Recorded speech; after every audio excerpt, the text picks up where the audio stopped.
The 800-page Stephen Osagede Oronsaye report, which dates back to the Goodluck Jonathan days in power, was planned to resonate with our desire to run a lean government. But then whether the report would address the cost of governance as envisaged some years back remains to be seen. Now, members of the House of Representatives are raising concerns over the planned implementation of the report. You recall that the president had set up an 8-man committee with the secretary to the government at the head, with a 12-week deadline to ensure necessary legislative amendments and restructuring and efficiently implemented. Yes. Okay, well, let's also look at that. Again, when I did a digging into the history of civil service reforms in this country, apart from Buhari, who in November 2015, when he just got in, he called the... his second coming. His second stanza. This when he became president, not when he was head of state. Okay. 2015. He called all the permanent secretaries together in Nassau Rock at that time and fired 17 of them. They were retired with immediate effect. Apart from that, I have not seen any... this civil that is civil war, the what they call this what do we call them? The current government we have now, civilian rule. I was looking for that civilian rule. Any civilian president, civilian government that has ever done anything regarding that. In 2009, it was actually Stephen Osagede that came up with that issue of trying to reform that. But you see, when they now got into the nitty-gritty, he said part of what he also push forward was that directors and permanent secretaries should not spend more than 8 years in total before they can be shoved out of the system. And then when they now look at all the list of all of them were mostly Northerners. So they all developed COVID. But in 2010, a year after that report, he retired from system. So he that would have midwife that left the system. Then the subsequent government couldn't do something about that, as I said. Because when you look at it, Joes, there's no civilian president for now that may want to go the whole world. Because why? When you talk about resizing, you're talking about job loss. When you talk about restructuring, you talk about job loss. No civilian government will want to fly the kite of job loss, because you know why? They want to rather tell you how many jobs they have created rather than how many jobs that their government had midwife into losses. So it's going to be, if this present government led by Bola Tinubu is able to muster the political will to actually, enforce that, this Oronsaye's panel, I think I will applaud it. It leaves more questions than answers. Yes, the concern of the lawmakers is that some of those agencies were created based on what you call the Act of Parliament. Yeah. So the president has to work with them to get their buy-in before you can scrap those agencies, because the agencies didn't just materialize on the scene. They were created, backed by law. So there has to be legal enablement for the scrapping of those departments and agencies to happen. Secondly, there is a concern that this will lead to job losses. I've heard people say, oh, it will not lead to job losses. Then the question to ask them, what is it again? Why would people, if we say that our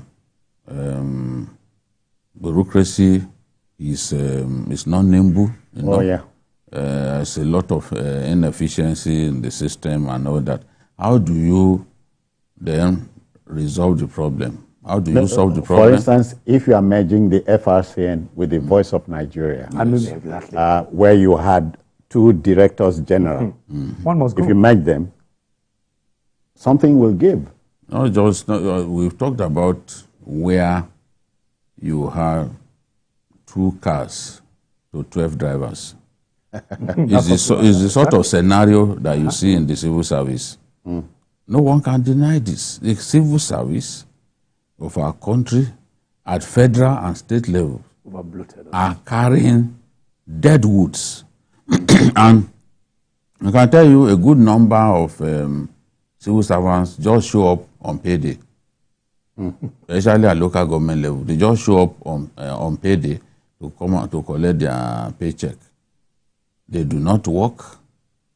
And if they work, they do so little. They remember the payday. See,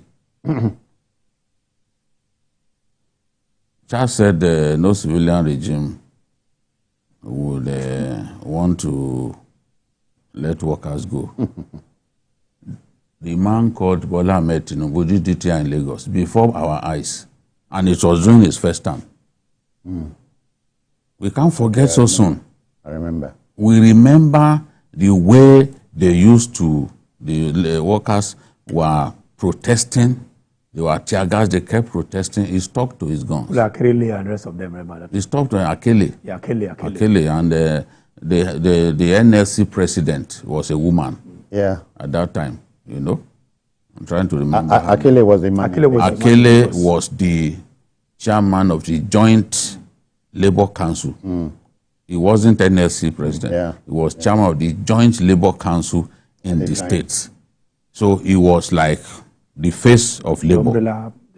You know, it was tough. Akele took the government to court and all that.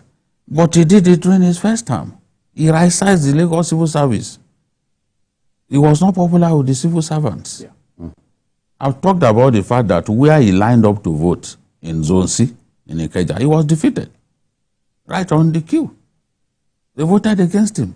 Not many people will have found the courage to do that during a first term. But this is a different kind of person. I'm not patronizing him. I don't have to. I'm talking about what happened. That I witnessed, that I reported. You know? Now people can investigate on their own to see what did he do at that time. So, you see, hold on a little bit. A government does not necessarily have to do, a leader does not necessarily have to do what will please the people. He must do what, in his view, is best for the people. Sometimes, the decisions that are unpopular turn out to be the best for the people. I've given an example before, because the majority is not always right. That is it, because the majority can, in most cases, be emotional. The majority is not always right. When Amejake, the coach of France, to the 1998 World Cup, decided to drop David Ginola and Cantona, the whole country rose against him. The press called him names. They called him animal. There was nothing they didn't call him. He stuck to his gun. He said, these people will not travel. Yes, you remember that? I do, of course. He said they will not travel. And they were the best players in the team. And the coach said, if we lose, so be it. You can crucify me. You know. Those guys were not only charismatic, they were the best players that France had. But he knew they would ruin his dressing room. And he said, no, they're not traveling with me. What happened? He won the World Cup. Their own sports writers association over there then called a press conference, invited him, and publicly apologized. For not believing in him. Yes, no, for what they did to him. For vilifying him. And that's not the only person that did that same thing. Scolari, the coach of Brazil, the last time Brazil won the World Cup, Scolari decided that he was not going to take Romario with him to the World Cup. Romario, party goer and all that, you know. He will score those goals for you, but he was notorious for skipping training and just enjoying himself at nightclubs and all that. And Scolari said, no, you don't have a place in my team. The president of the country pleaded, because Romario cried on live television. He wept on live television. That, why would I not go to the World Cup? He was a Nigerian, he's a Brazilian hero. Romario Bebeto and the rest of them. He said, why will I not go? He cried. His mother cried. The president called him, said, Coach, please take him to the World Cup. You know, the majority got emotional. Scolari said, no, it's stuck to, it's gone. I'm sure if it was a Nigerian, he would have bowed to pressure. The man said, no, it's not going with me. At the end of the day, Scolari won the World Cup for Brazil without Romario. So this is the thing. Made. The point was made that if you believe strongly in something and you believe that that is the best for your people, you will do it. They may not readily agree with you, but if the result become time may well prove that you were right to take that decision. That is the point that I'm making. Jide, sometimes you make the right decision. At other times, you make the decision right. It provokes the question, if we went to the report some years ago, before now, would we have gotten used to it? Of course. Now, this is a much difficult time to implement the painful report aspects of the report. Yes. Because if you are telling me, no, it won't lead to job losses, what are you saying now? You are what is the essence of the... 52 MDAs are to go. Well, MDAs doing the same thing. If you see, even from listening to Hadiza Bala Usman, those that they made up their minds to march, you ask yourself, why do you have them? Why were they created? Where one will suffice, where one agency will suffice. Why have two? We see, we are a very wasteful people. We create all kinds of bureaucracies. The disaster for me is that long after that old man penned that 800-page report, we have created a lot of agencies, a lot of commissions. I'm seeing something on the screen. 50 of the identified agencies have no enabling laws, Charles. Well, again, have not. But so if they have no enabling laws, then we could take them out. But again, as I said earlier, taking them out, just like that rep member said, you have to look at the current situations on ground. Look at that's what I'm saying. It's a lot different. You also look at the body language of the people. Now, as I said earlier, if you want to shove off people from the civil service, what do you have for them outside the civil service? Would the government be able to take up? Okay, look at the amount that the government will also pay in severance packages and all that. Now, but again, I understand the feeling. Where the report also recommended that about 541 statutory and non-statutory federal agencies, processors agencies, and all commissions, about 263 agencies be reduced to 161, and then 38 agencies be scrapped. Now, if you scrap 38 agencies from that, as you said earlier, what happens to the worker? Like the minister of information was trying hard to say they would not lead to job losses. If you scratch that, what do you do with all those people who, in my own... You don't expect them to say, sometimes these government officials, they go into a press conference without all the answers.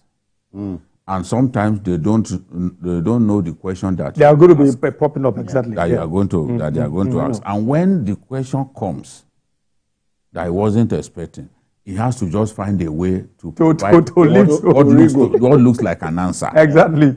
Or what they call it, people may not be convinced, but he has answered it. Exactly. I don't know what can be the goal. Is it possible for you what can be the goal of the reform of the civil service if there are no job losses? If you are saying that it won't lead to job losses, what was the trigger for the reform in the first place? If not because the civil service have become unwieldy and had a lot of dead woods that needed to do something about. And they're consuming so much in terms of overhead. We must go on a break. We must go on a break.